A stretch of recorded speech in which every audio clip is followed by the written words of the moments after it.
Okay, we're going to start the intro.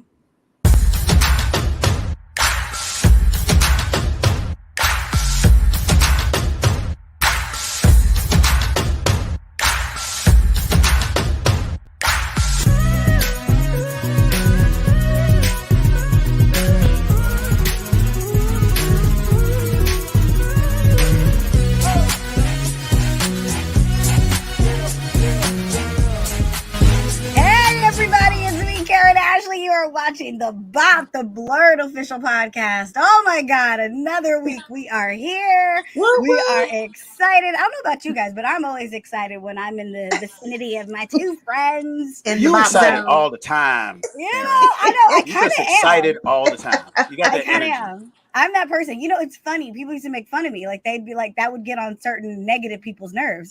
And I was like, oh, I'm going to stay here. I'm going to be all over your nerves. Oh, that works. That's like sage. People should not have told me. They shouldn't have told me that my positivity gets on people's nerves. Now I'm just going to be extra positive. They just were not enough. They weren't. Oh, or they just, you know what? They were enough. They didn't know they were enough. And that's a whole other show, guys. That's a whole other show. Let me break out my violin. Yeah, that's for Bob Plus. And we need to get a therapist. I feel like we need a therapist all of a sudden. We need a therapist in the room. Oh my gosh. Hilton George, how are you? How is life? Man. Look, y'all might not know this because we're scattered out.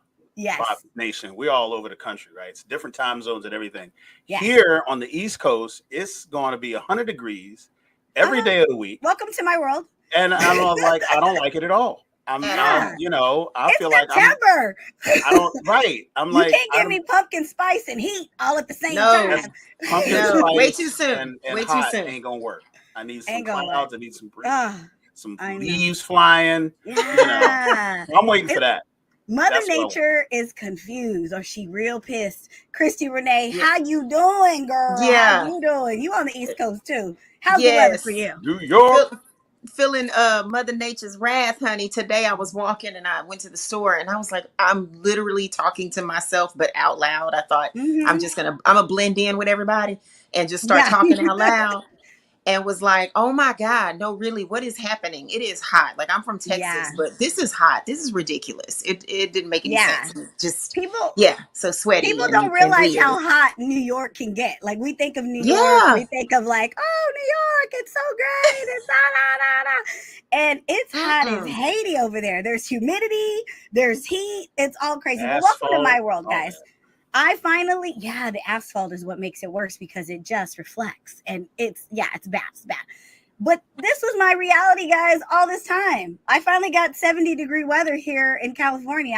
We just pushed it to the east. Like, we just pushed it over there. And I'm sorry. It's here. You guys got to do our weather. Give it back. Look, love us a little less. You ain't got to love us. We don't need that gift. What Robin Harris say? He said it's so hot he saw Superman in the cab. He did.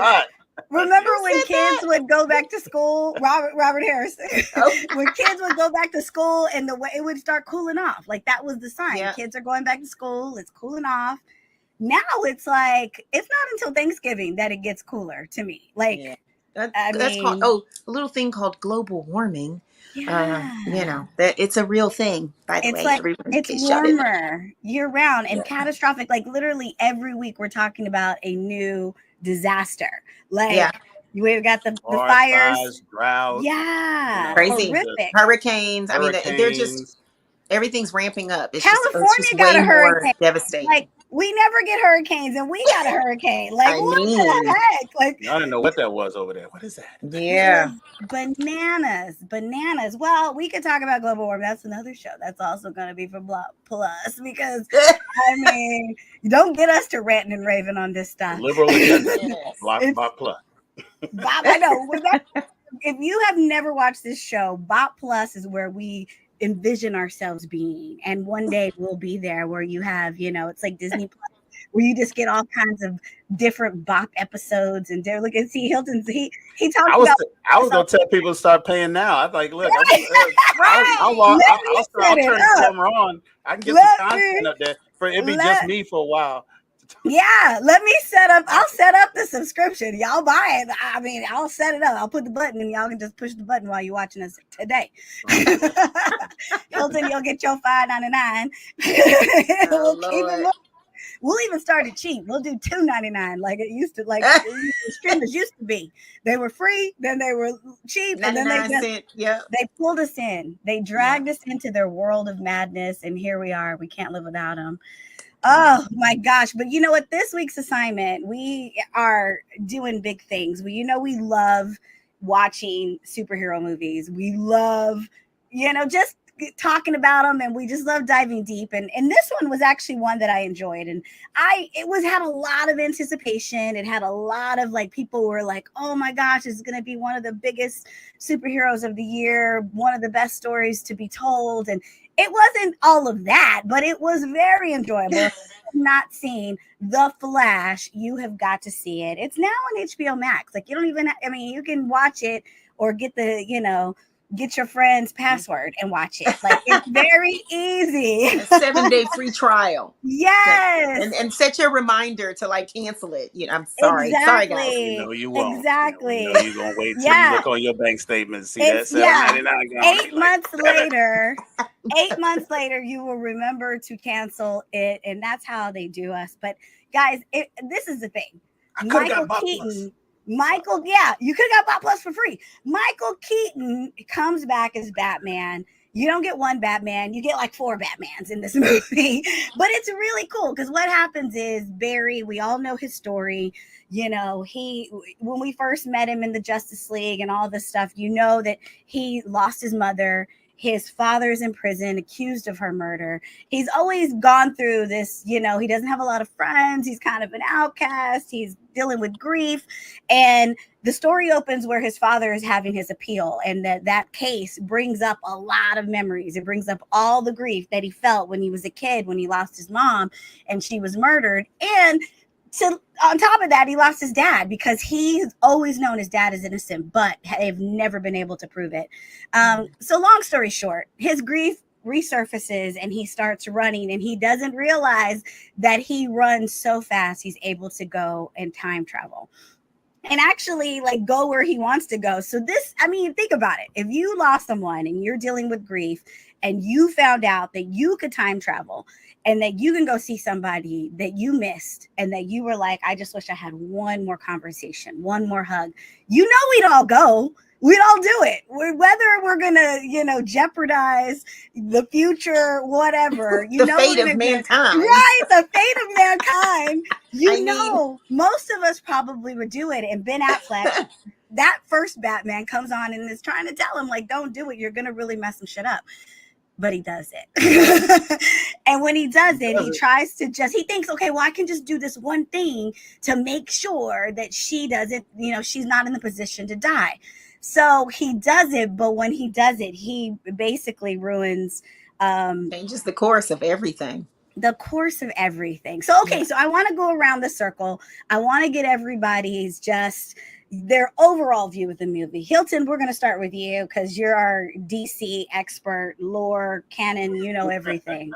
He knows more than we do. There you go. Real experts out there cracking their knuckles he's a what? They ready to fight you. They ready to test you. So I was a fan of the movie before the movie came out, and the reason why is because I knew that it was going to be based on the famous miniseries, comic book miniseries, Flashpoint Paradox, where this story takes place where Barry Allen's going back trying to save his mom. There's an animated version of the movie on WB on Max right now, if you could dig it up, the animated version, and you can kind of see where the comic book story kind of differs from what they did with the movie, which I think was really interesting. It did not do as well in the theater as it probably could have done. Had Ezra Miller, the lead actor in the movie, had not so many off-screen issues that kind of turned some folks off. But he does a brilliant job acting in this movie. I think the best parts of this movie is when Barry Allen is not being the Flash, and he's talking Yeah. to the younger version of himself from this alternate universe, and they're interacting, and he's trying to figure out what to do, and there's so much emotion and raw acting and performance in here that is just amazing. There's always going to be people who stickler about things like the CGI, which I definitely, I feel like there was a little to be, there was lacking issues with the CGI, not enough to derail the story. It was a storytelling device. And as long as you kept it in that box and you focused on the movie, you can stay on the train. Some people aren't capable of doing that. I just so happen to be. Right. It was a great, as you say, performance by Michael Keaton playing the classic Batman in this alternate universe as the Batman of that world, of that universe. The multiverse storyline is being introduced, which actually DC did before Marvel. And in a different way, whereas he even demonstrates at one point using spaghetti how the idea of a multiverse is, there's a singular timeline and then you diverge and then you end up with this little off ramp, and he took a piece of spaghetti and bent it out, and that's your new future. And he said, no, it's actually linear. And he took the two and he put them over each other. You go in and you affect the past and you affect the future because time goes in both directions. And that's why you got a different Batman. And that's why there's no Superman here. And that's why there's no Meta or anybody like that here to defend us against Zod. And that's the big bad. Believe it or not. And not, who actually killed his mother, which we don't find out. No spoilers, but we just don't. He doesn't ask. He doesn't do that. You can spoil, because that's one of the things I thought. Right. Like, I thought we would find out. So that later he could like avenge it. Yeah, he could like avenge that person, or I don't know. Maybe quite went there. Never quite went there. But it was funny. It was dramatic. There was some really, really great performances, not just by our stars, but even some of the, some what do you call it, cameos by some of the Justice Leaguers from the other movies. And it's definitely worth a watch. I thought it was a really good movie for the theater, but it's definitely a great movie to watch if you are on Max and you're already paying your money. So you ain't got to worry about being judged or canceled because of something that the actor did off screen, yada, yada, yada. And you could just take that part of your hat off and watch the movie. So I gave it 2 thumbs up. Good, solid 7.5 out of 10. Absolutely. For DC movies is really good because sometimes it's really good. And this one they did well. Christi. Okay, I need to get your thoughts. I need to know what you thought of this movie. I know that you're not. I mean, we've struggled with DC, but this one to me, it was great. It gave me all the feels. How'd you feel about it? So, yes, to reiterate, y'all know I am Marvel ride or die, hands down, a spoon #1. But I have my couple of DC things. However, I only watched this movie because I was so excited to see Michael Keaton, because that is like my shiz. I love Michael Keaton in the original Batman film. And yeah, you couldn't get any better. And it was the whole mix of that. So it's very nostalgic for me. That's why I was like, okay, I know you're going to twist my arm about it or fuss at me or whatever the shit you give me. But this was a plus for me. So it was an extra draw, and I did it. And I actually kind of outburst when I saw they brought in an incredible image of Christopher Reeves. Like, it doesn't get any better than that. And I think for half a second, they even show an Adam West imagery. So it's like, okay, damn, this is taking me back. I feel like somebody around here is old. I don't know about y'all, but oh my God. Well, they dropped all the nostalgia that the fans love. Like, it's like, if you can do it in a way that they did it, which it made sense, showing this multiverse, it made sense. So it made me happy.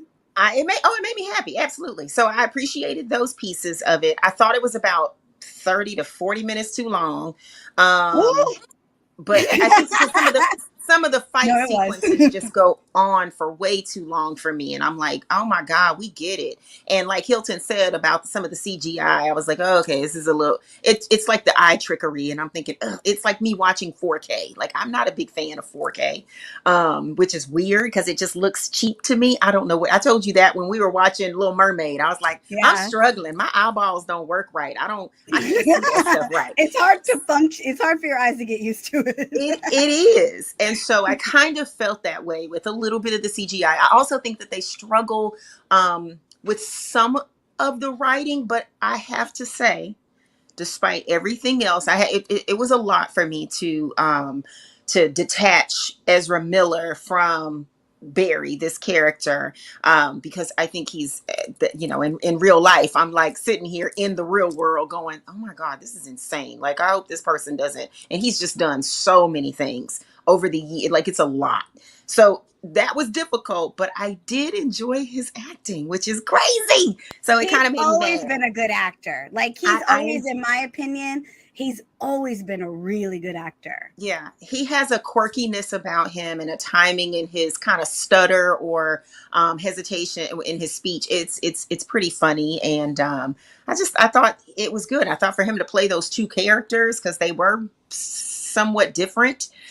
So for him to do that and pull that off, I mean, there's some brilliance there. Crazy as you may be, but there's some brilliance there. But yeah, I thought it was a little lengthy because some of the scenes just get a little drawn out. I thought it's a great backstory. I love the guy that played Zod, because he's Michael in other Shannon. things. Yes. He's in other things that I absolutely love. So I'm like, okay. So menacing in everything he does. He's just got that face. Like, yeah, but he's also played some really nice people roles, which I think is so. Again, I like to see that range. Did I see Nicolas Cage? Am I tripping? Was it no, weird? you are not tripping. I got a story for you. Okay, so here's the Easter egg. This movie was originally going to be, there was a Superman movie that was going to be made by what's the guy who did Beetlejuice? What's his name? Looking right at him. Tim Burton. Tim Burton, thank you. Yes. Tim Burton was going to make this movie on the back end of the Batman movies, and it was going to have Nicolas Cage. And the studio said, "We will let you do this movie, Tim Burton, but if you're going to have Nicolas Cage playing Superman, he has to fight a giant space spider." And they forced him to put it in the script, and so the movie never got made. But that was in the script that got sent to the studio, and that went out to all the actors and everything. So for them to have that Superman version fighting a giant spider as a part of that multiversal crash was a little nod to the people who kind of like follow it, because there's a lot of people who up until very recently didn't even know that Nicolas Cage was going to play Superman at one point, and people were like, "What?" I said, "Don't forget, this isn't today's Ghost Rider Nicolas Cage. This is Con Air." Nicolas Cage. He was all jacked and stuff. So like he could have pulled, he could have pulled that off in a different way, but we never got to see it. So they threw it into the movie as kind of like an homage. You did see Adam West Batman. Yeah. You even saw George Reeves Superman. Oh, and then George Clooney. I'm sorry. But you didn't see him as Batman though. So we're not even 100% sure that he is the Batman after the fact, which is kind of weird. Just to see his face. He was just Bruce Wayne. Right? He was Bruce Wayne, but he did say, like, what's wrong with you? Like, he didn't acknowledge, like, maybe he did something with the timeline that made Bruce Wayne not be Batman, and he's just Bruce Wayne. But I don't know that we'll ever know, because I don't think we're going to get a sequel from, the Tim Gunn, new multiverse that's going to come out. This stories he's going to tell is going to have nothing to do with what we saw here. And this didn't have the huge hit that, it didn't give the dollars. It didn't. I mean, I think it was unfortunate, because the movie is really great. And like you said, Ezra Miller in his real life really distracted from this movie. Like, it was all kinds of crazy stuff happening even leading up to this. I mean, he went to rehab, and they got him together enough to where he showed up on the red carpet, made a couple of headlines, but it's unfortunately the last couple of years it's just been negative headlines for him. Yeah. And it's really sad, because it's like, you know, most of the people who are geniuses, it's like there's it's almost like there's a thin line between genius and crazy, you know, it seems. And the ones that fall over into the crazy, it's real crazy. And he's had a lot of crazy stuff, but this guy, he's always been the one that, even in the horrible movies that we've had, he's been the one that I've liked. Like, he's always had that charisma. He's always had the funny, you know. I've been on the fence with, you know, Ben Affleck as Batman. Like, it's just, you know. And so, but even with the bad script, I know. Slander. Are you a Ben Affleck Batman fan? Okay. I am a Ben Affleck Bruce Wayne fan. Oh, huge. Yeah. He's amazing. He is the best Bruce Wayne. And I don't like how he has been written as the Batman since Batman v Superman. I think that was the last good Batman he played. But I put that on the studio, not on him. I do too. But it's on him because he's the one in the suit. That's the sad part. You know? They had all the best. They had Henry Cavill. They had Ben Affleck. They had Ezra. They had everybody that would have made those movies the best. We had Gal Gadot do a cameo as Wonder Woman. Yeah. Wonder Woman. Just like when Fury of the Gods, she was in the post credit for that. Yeah. Which was a really good sport for her, knowing that she was never going to play the role again. It's probably the last time we were going to see her. Yeah. But I thought she was such a perfect Wonder Woman. Which is sad, because she is a perfect Wonder Woman. Yeah. Perfect Wonder Woman. But I thought, you know, when we talked about the Batman, when that film came out, and I remember saying one of the biggest issues I always had with any Batman role was, let's see, post Michael Keaton or even George Clooney. I think George Clooney was probably the last one that was decent, but they make him growl. Like, why are we growling?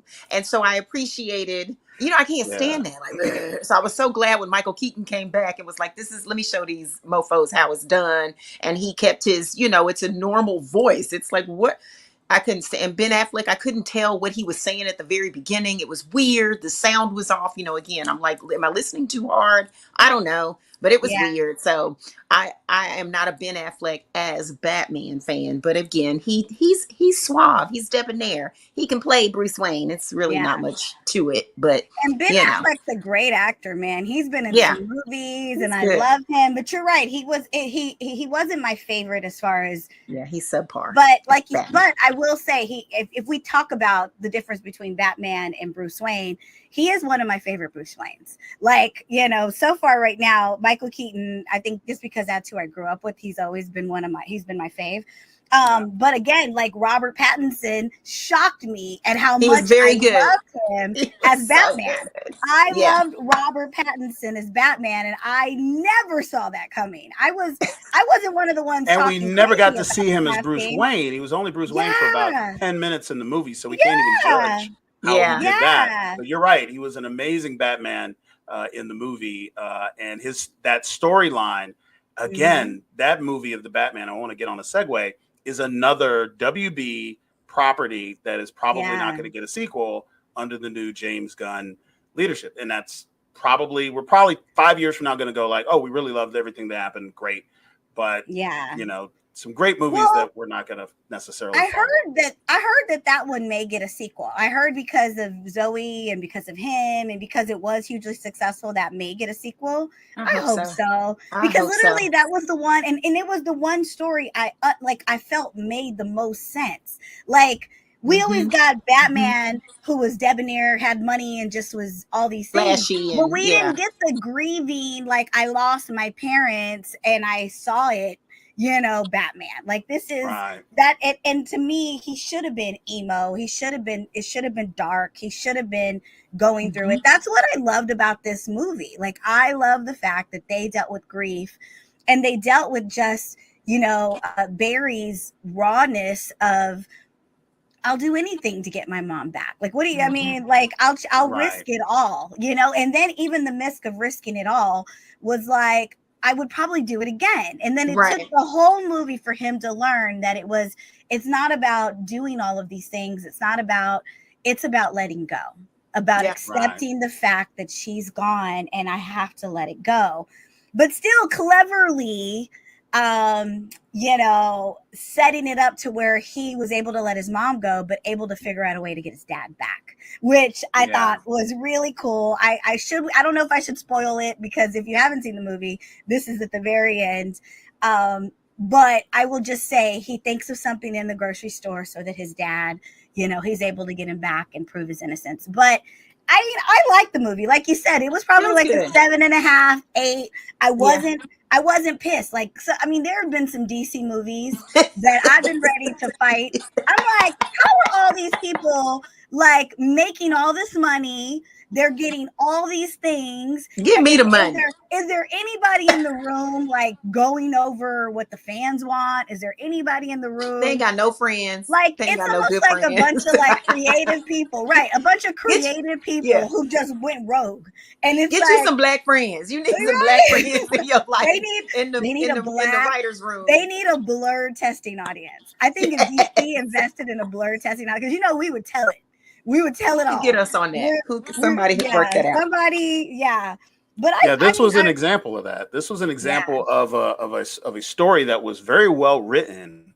Yeah. For what you can see, even in the things it tried to do that it didn't do well, you admire the fact that they tried to do it. So like you were saying, Karen, you're getting the backstory without getting the backstory, right? So you're not getting an origin story in an origin movie. You're seeing the origin as a part of another story being told without us having to have a Flash origin story like every other character got an origin movie, which I thought was brilliant because, quite frankly, there really isn't that much to Flash's origin story other than what we saw. He's a kid. Got struck by lightning with a bunch of chemicals that fell on him. He got the Flash, Speed Force, boom. Flash. That's kind of it, right? That's it, right?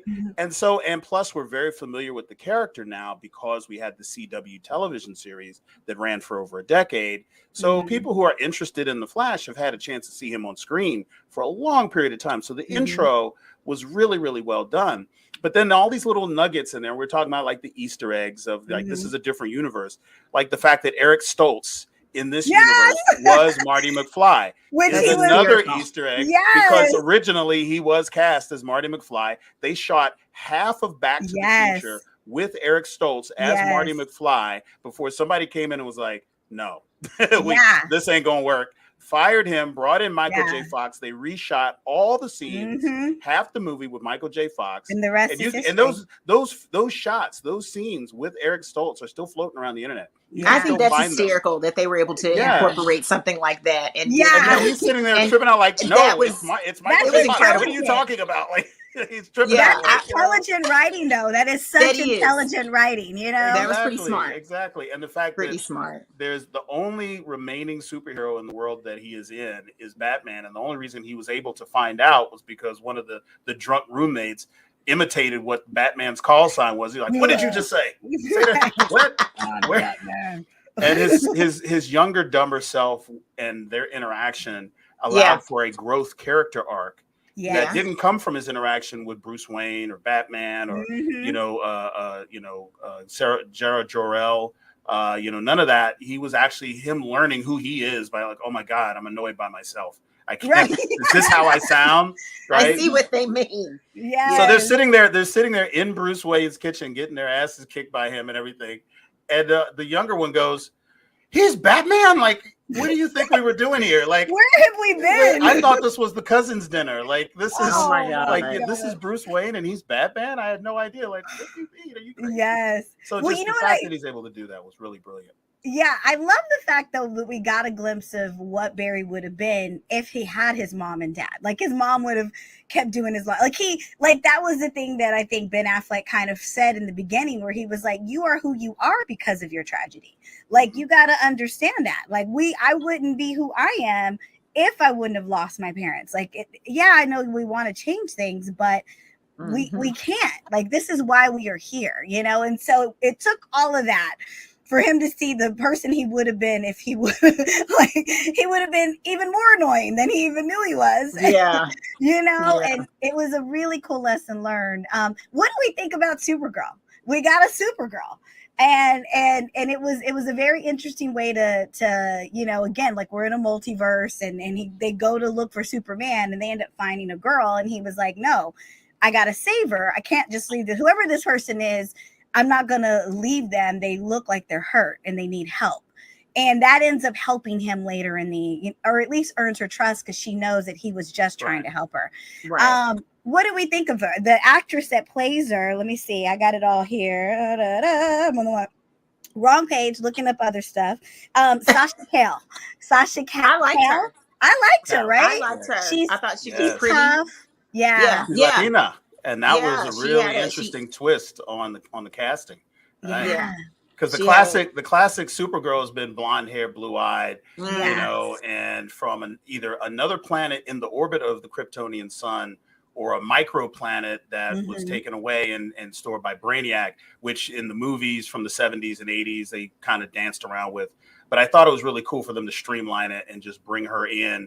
And she was so brutal and so intense, which was never Supergirl. Supergirl's always been kind of confused and like, where am I? And Superman was her guide. And here she was coming to protect him. And she was an adult, or at least grown, when she left Krypton. And so she kind of knew who Zod was and knew the failings of the Kryptonian people and had all of that already in her, so that when all of this stuff starts hitting the fan, she's like ready to go. Yeah. Like she already knows. Just tell him, where is he at? Yeah. Zod, I know who he is. We got to go stop him. Yeah. I love the androgynous part of her. Like, she was, like you said, we've always gotten the girly Supergirl. Like, it's almost like Skipper. Like, she's always been the girly. The skirt. Yeah. She always was like not quite like the Skipper of if it were the Barbie world, she'd be Skipper. You know, the little sister, the little like cute. So I love the way they did this. And like, again, I hate that we probably will never see any more of this or any more of these cool characters that were kind of, you know, just barely, like, we barely scratched the surface of what she could be and what a movie could be with her, you know, leading it. And again, like you said, you know, obviously Tim Gunn's in charge, and 5 years from now, we're gonna be like, oh my gosh, DC is everything, and we love it more than Marvel, and we're gonna like we'll tell, you know, because he's such a great filmmaker. I know. Down here, you know what he's gonna do, but you guys know he's gonna do some cool stuff. You know he's gonna do some really cool stuff. The movies that Chrissy loves the most from DC are the ones directed by James Gunn. And that's Suicide Squad 1 and 2. Yes. This movie, not this one, but what's our guy? What's our guy? You know our guy, our favorite. The guy, the he was. Yes. If you hadn't said it, I would have. I know, right? That's how it always is. I can never think in the moment. Wait. Okay, he's the guy. Remember, we watched the whole series. Yes, we did. They have the cool dance intro. Yeah, the cool intro. He was a wrestler. John Cena. Oh, John Cena. Yeah. Wait, let me look up John Cena and it'll tell me. But keep talking. Yes, but no. I think James Gunn's going to do a great job. It's just he's going to do something different. Yeah. And I think that's kind of Christie's point has always been that they need somebody at the helm. Peacemaker, yes. And if he's able to kind of take the best of what we have already covered and build on that, to kind of build maybe a more promising Marvel cinematic style universe where everything is more organized, connected, tied together. You know, what the fans have always said is that if they could just do with the animated series and the animated movies what they do, you know, in the movies, it would be great, because the animated movies are amazing stories. They're super well told, well, you know, written and acted, but that same, you know, cannot be said for the actual movies. And so again, I recommend anybody, Flashpoint Paradox animated movie should be on Max right now. You should definitely watch it. You'll see a lot of the same storyline. It's fleshed out in a different way, but you do see that same, every move Barry makes changes the entire universe in some horrible way. It usually goes wrong. It's like him, you know, and it's why in the DC universe, the Flash is the most powerful in the DC universe, because he has the power to jump back and forth in time. You know, and that's really the most powerful. The Speed Force is the most powerful. They've never even hinted to that in any of the films. Like, they've never even had that arc of growth. And it's like, if it's already written there and you know it works, like, why aren't y'all using it? I don't understand. Like, formula. Yeah, it's crazy. They flip flop. I've never liked the way they portray his powers. You know, the way he kind of does that duck run when he's in the speed mode. It's not like any other. It's not in the comics. It's not in the animated movies. It's the only place you see that is on the Warner Brothers screen when it's Ezra Miller, and it's like, why are you doing that? What's with this doing the pose before you take off running? Like, Flash is just gone before you even finish your sentence. We need to go to Center City to 2. He's gone. That's it. And he's never this big deal. It's almost like the hero pose. Like they always say, here's the money shot. And they want to and it's like, what are you doing? Understand it. Yeah. Superhero landing. Yeah. Superhero landing. Right. From Deadpool. Right. I have to say, the funny thing that when I watch, again, and this is terrible, probably, I'm just probably the worst or the last person that needs to like review certain things. But I watch this and it's so crazy because my brain automatically points out parallels between characters from Avengers versus the Justice League. And so I'm like, oh, he's Peter Parker. Oh, she's like, and then, and it just has these parallels. It's very interesting. And I wish that's dead on. That's dead on. You're right. That has been the history of Marvel versus DC since the beginning. They got a half robot guy, and then you got another half robot guy. You got all the same. They just back and forth. 2 Captain Marvels, lawsuits involved. It's always been that way, and I don't think that's changed with the movies too. The Peter Parker works with the Avengers, and we'll have Barry Allen be the Peter Parker of this show. Whereas in the comics and in the movies, the animated movies, he's more together. He's more. But the crazy thing is, the crazy thing though, and again. This may sound like my biases come in and take over, but I feel like from a really just centered space, just watching a movie, I literally I watched this and was like, I've seen this before. And I feel like they're just a step. And we've talked about this before because we will watch something and then I can right off top just go, oh, that is just like I've already seen it in the Marvel universe. And so I just, again, with the exception of the Batman, because I like Suicide Squad, but remember I told you I couldn't stand that crocodile thing, whatever he is. But I hated the goofiness like talking of this. Animals. Yeah, I didn't care for that. But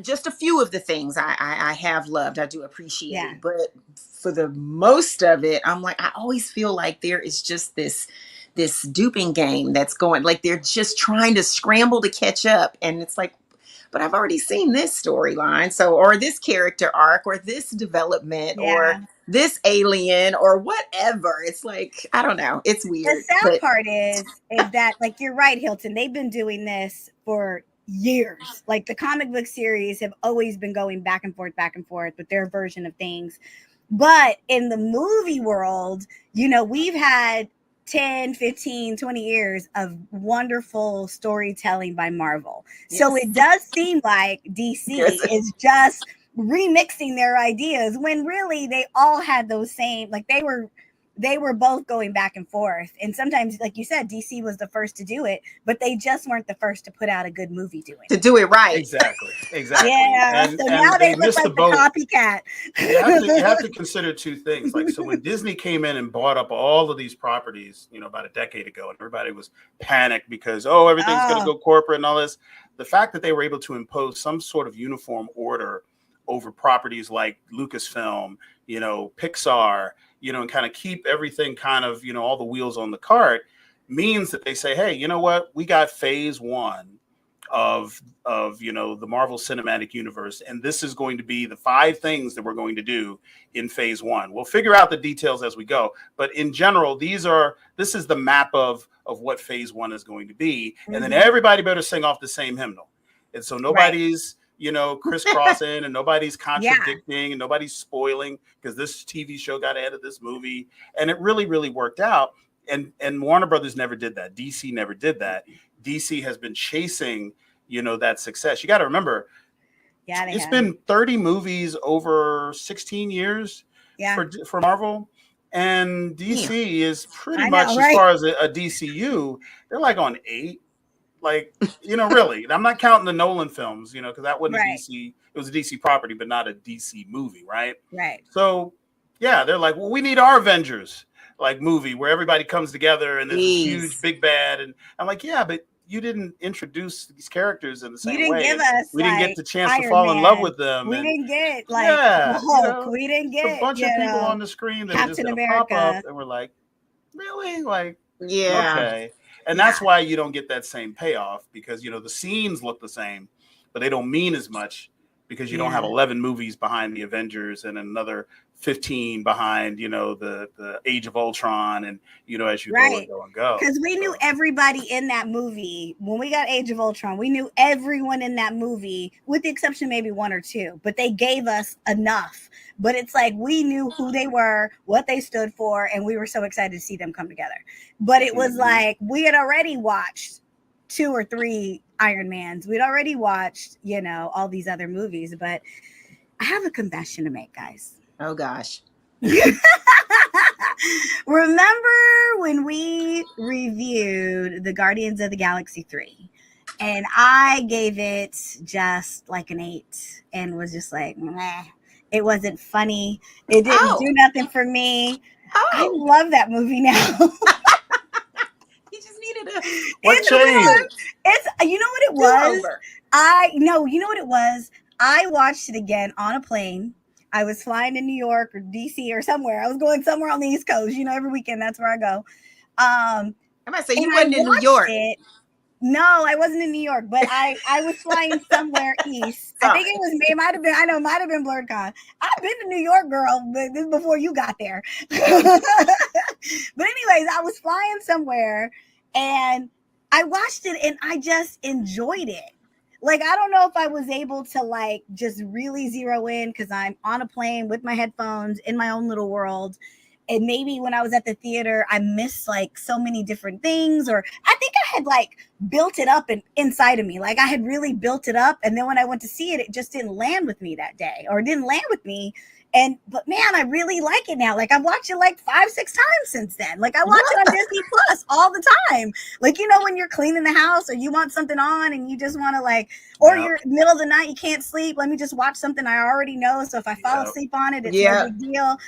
That is that movie has been my movie and I really love it.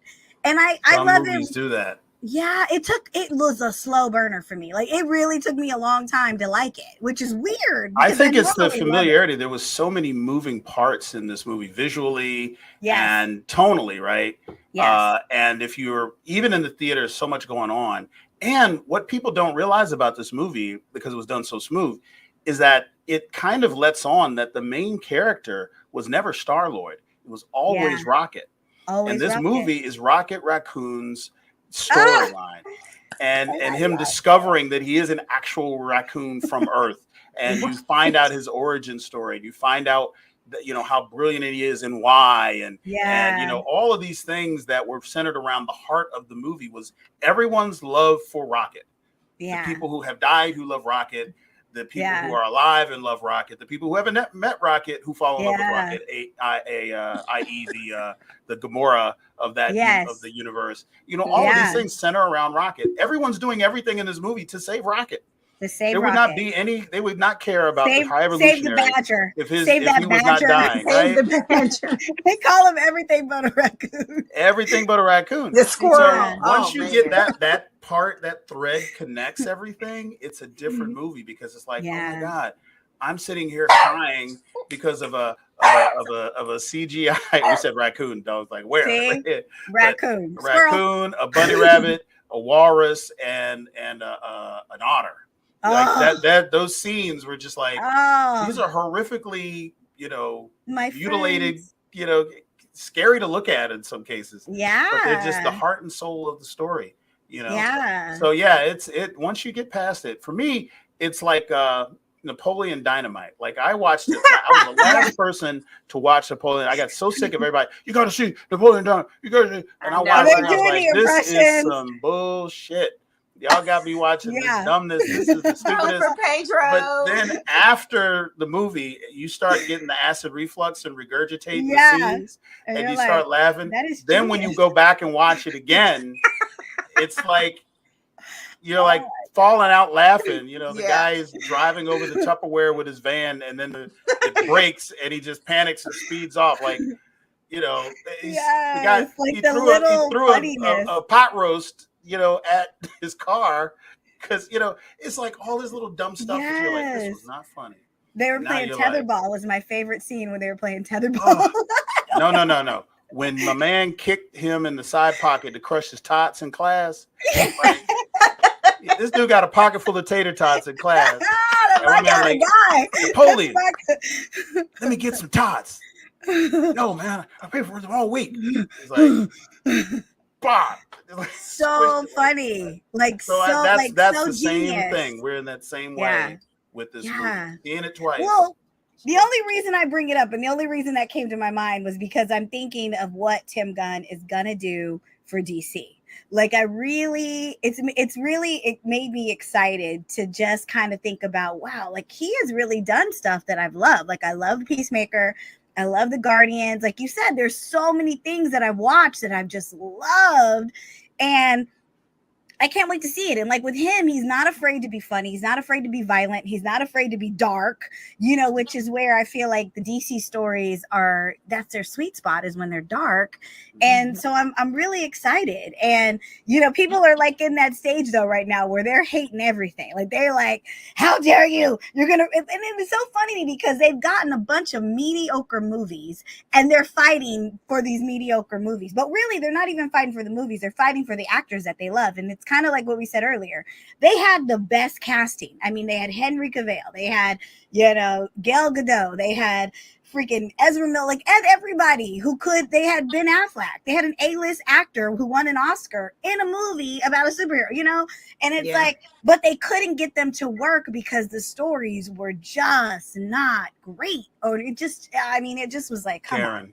I would describe this to my Muggle friends this way, and I'll share it with the Bob world. Yes, please.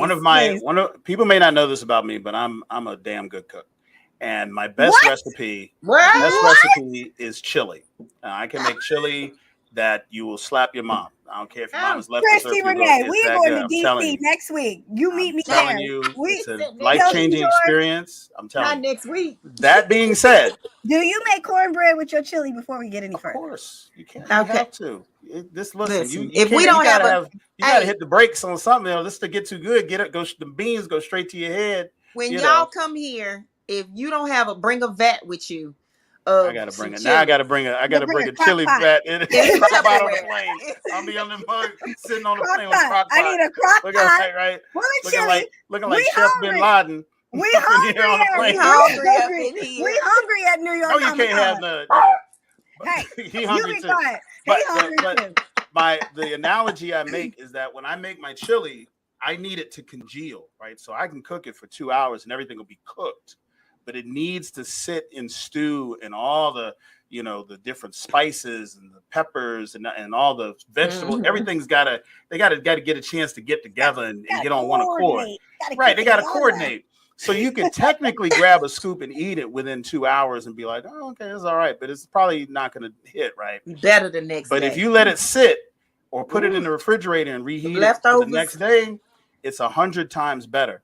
And so the Tupperware full of chili, just freeze it, bring it. By the time you get to New York, it's not a long flight. Y'all, we got to do this after. I got a microwave in my room. We got to do this right after lunch because I done brought up chili. Everybody done missed a meal. They're like, hold up, what you got? Y'all done derailed the conversation. I don't forget what DC has done. What DC has done is that they have not allowed their characters and their storylines to gel. They threw everybody in a pot. They heated it up. They stirred it as fast as they can. They said, this looks good. And then they just threw it out to everybody. And they're like, all the spices are separate. They're not working together. It's like, it's got everything in it that I would like, but it's not connected yet. Right? They're so busy trying to keep up with the Joneses. They're trying to get that money. The marbles. Trying to get that money. They like, if Avengers did this, then damn it, Justice League can do that. And it's like, you know what? Justice League is not going to work with 3 movies behind it. You need 7 movies. And this is the other thing. you honestly, like, exactly. First of all, that was the main thing. We didn't even know half these actors in these characters and really didn't care. But the other thing is you then you hear all the stories of what was going on behind the scenes, like the Ray Fisher story, you know, the stuff that was happening with him, and it just almost made you think, like, are these people having lunch together every day? Are they like, are they really even friends? Are they even, or do they just show up and say their lines? Like there was no like camaraderie. There was nothing underneath the surface. Connection. And you know, like we've seen, like, especially when we saw, like when we found out about all the stuff happening with Chadwick. Yeah. And we saw all the actors from Marvel. The community. And even just like when they were doing the big picture, and it was like all the Marvel. Paul Bettany reached over and asked he was him, kind of okay? And it was, but that was like, it was no camera rolling that they knew of. It was just, this is my friend. He's dozing off. Something's going on with him. Are you okay? Like, it was just the camaraderie, the friendship, the mutual respect. It's just all those things. And like, you see it, even when you see it on set. Like, I love, like, when you watch the, you know, our favorite show where you get the behind the scenes of every movie. Yeah. And you just see them like having fun, talking, making up rap songs or dancing. Disney Plus. Assemble. And even like the actors, when they have these new younger actors coming in, and the main actors are there spending time with them, and they're dancing behind the scene. And it's just, I mean, it's just one of those things where you see them making these properties, but having the time of their life. Like, they're having fun, and you honestly know that they're friends. And you know when something goes down, and if there was someone on set who was treating an actor inappropriately or screaming at them, the whole cast would have stood up and said, "Oh, it'd have been shut down that day." So it's like, you already know, like the atmosphere of the you know, the production atmosphere wasn't even on point. You know, well, I mean, let's talk about, you know, you were on Power Rangers, Mighty Morphin, and you're like, you know, if because, you know, obviously Twitter and TikTok were not, you know, rampant when you were doing this, but if something were going wrong on set, people would have, as a fandom, would have rallied for or against, you know, whatever it is that was going wrong to get it right, because these are people who loved the characters and the actors. Yeah. 2 millions of people out here. You can see your name clear as day right here, Karan Ashley. You are Aisha. And that is what they will call you. And that's how they will, that is what they will scream out. And you have got to a certain part of your brain that's go, oh, wait, hold on. Yes. Like, you know, because they are attached to you and they care about you. And we have those same relationship with the actors and the characters that they play in these movies. And that's partially because of social media gives us more access. So we don't have as thick a veil between us and the production. But, you know, it does take something away if we feel like this movie was not made in the right energy and the right spirit for how I would like to receive it. And that's going to be in my mind. Yeah. Just like we talk about with Ezra Miller. You know, we kind of powered through a little bit, but, you know, we still kind of were watching it with our side eye. Like, you know, Ezra, you're a really good actor, but I wouldn't want to share a cab with you. Like, it's that weird feeling. Like, I want to love everything he's doing, but I'm like, ooh, you know, and I think that's why not as many people went to the theater to see it. That's right.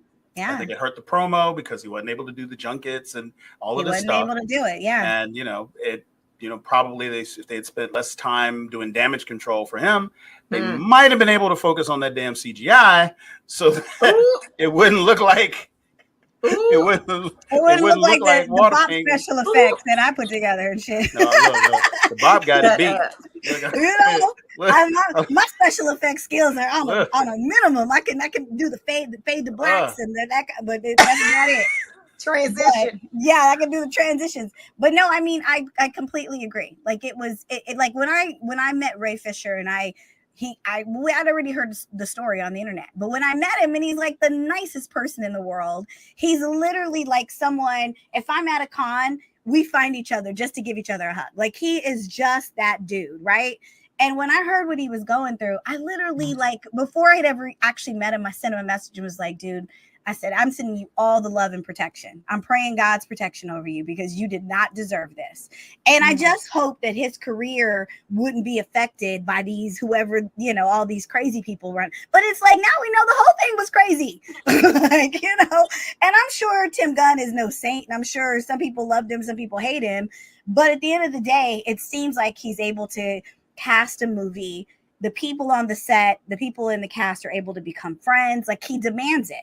They all going to be like, they're in it together. We're all going to jump off this cliff together, and we'll do it multiple times if it works, you know? So I'm actually excited about what DC hopefully will become. Listen, the TV series that they're lining up, I heard that Swamp Thing is going to be making a return to the small screen. He might even have more connections with what's happening on the small screen going into the big screen, kind of like what Marvel's done. So they're already talking right. I just need them to get right. I want to see some proof to it. That's big. That's hard to do, right? I know that's a longer arc. It's going to take a minute. We're going to be 3 years out before we really start seeing whether or not this is going to work. Of the labor. But as of right now, I mean, obviously all this is paused because of the strike. But, you know, I hope, just like you said, that they get it right. Because, you know, I love DC Comics and I love the TV, you know, shows. You know, Justice League Unlimited is on Netflix, and I've been binging that and getting all nostalgic. And, you know, so it's they really do a good job of storytelling when they do it right. It's just not always happening on the big screen. And if they can get that right, we'll be in there. Yeah, we'll be in there. We'll be in there. My final thought is on this whole thing is just simple. There's a magic with Marvel, and we've always talked about this. And when you bring up how the actors, these real life people that play these roles, these characters that we love, they've just created something so incredibly special over the decades. And so, you know, they're never really having to play catch up. And I just hope, we said this before, and we'll continue to say it again, because again, we feel like some of the other things that are going on at DC get in the way of the final product. And what we want is just a really good product. Because again, there's a nostalgia for me. So I'm not like totally against DC. Hell, I want them to get it because I want to watch some really good stuff. And I want to not just watch some good stuff. I want to be connected to it and feel like now I'm a diehard fan again, you know, because I'm seeing it come to life. So again, I hope they do come with the next, you know, Robert Pattinson and Kravitz. I hope they can keep that thing going, you know, because that makes sense to me. Even with Joaquin Phoenix, whatever they're going to do with it, like, I don't want to shot that. No, they already shot it. Lady Gaga. Lady Gaga is going to be, Harley Quinn, they've already shot it. I wish it would have been under the same, you know, tone or design as the first one, the first Joker. I don't know what this next thing is going to look like being a musical. That sounds absolutely bizarre to me. But again, why fix it if it ain't broke? It wasn't broke. The first one was exceptional. So I don't know. I hope they get it. I hope they just figure it out. Healing hands. Here's to figuring it out. Well, guys, that's the end of our show. We're at the end. It's ready. There. I know. I had 17 other things to say. Well, what you gonna say? Give me two. Give me two of the 17. Nothing. Give me two. What's in that cup? What's in that cup? That's some water. Some agua.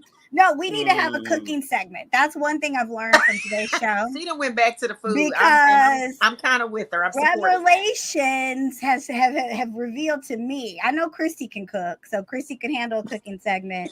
Now I know Hilton can cook. He can handle a cooking segment. I can hold on to your jaw. Let's comida mexicano. Hold on to your jaw. Comida mexicano. I'll handle the Mexican food. She about to bring that side out. Yeah. Look, Karen don't always dunk on us with the Mexican side. Okay. All right. We need a cooking segment. This is what it's basically telling me. Like, okay, all right. We should do. Next time we're in the same city at a con that we're not running. Okay, we're gonna rent an Airbnb with a kitchen. And dinner and a movie. We're gonna set up some cameras, and we're gonna whip up a BOP lunch or a BOP dinner or something. We'll figure out a way. Everybody make a dish. Everybody make a dish. That would be so much fun. And we talk about whatever we just watched. Or hot topics and all of that good stuff. That would be so much fun. Look at that. Hell. There are a lot of people who don't know how to cook, though. I think we would do them a service if we were to give them some cooking advice. Because I realize, like, a lot of people can't cook.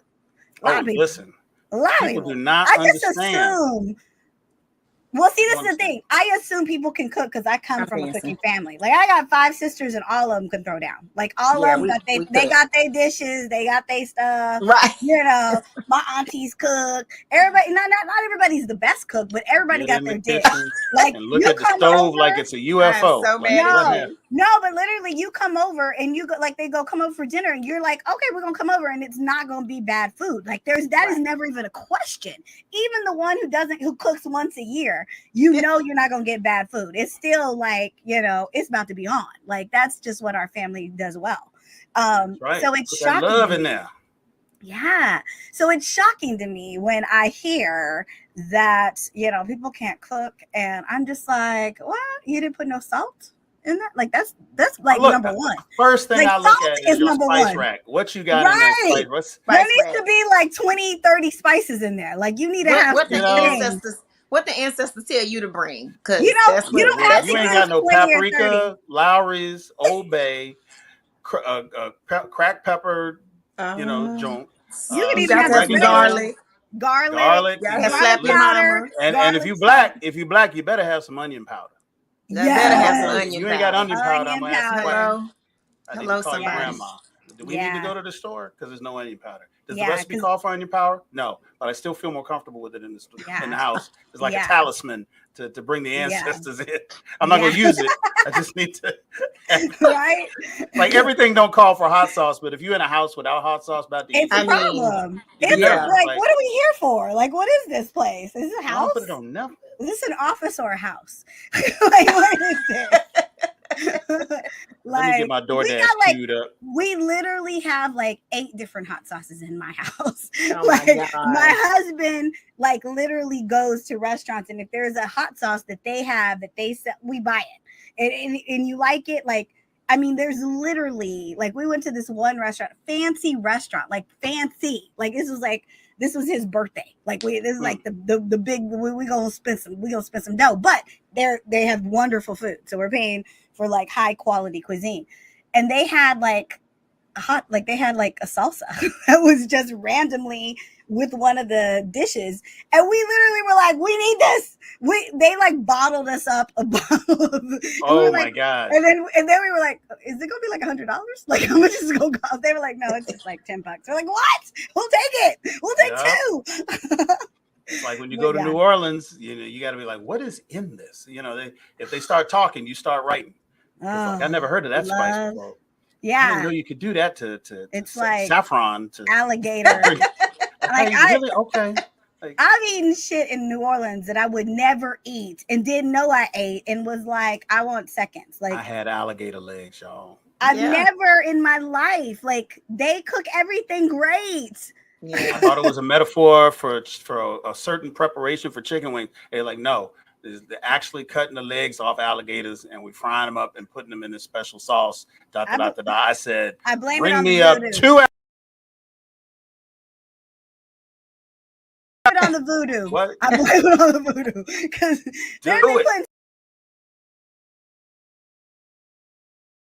I've eaten my way through Louisiana. That's how you see the ancestors. You get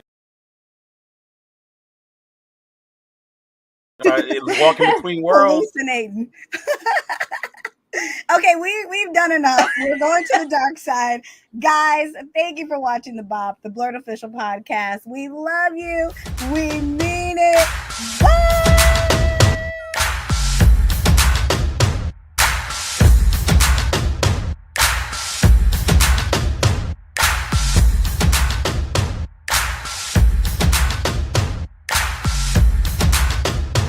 Tune in every Tuesday for a new episode of the BOP, the Blurred Official Podcast.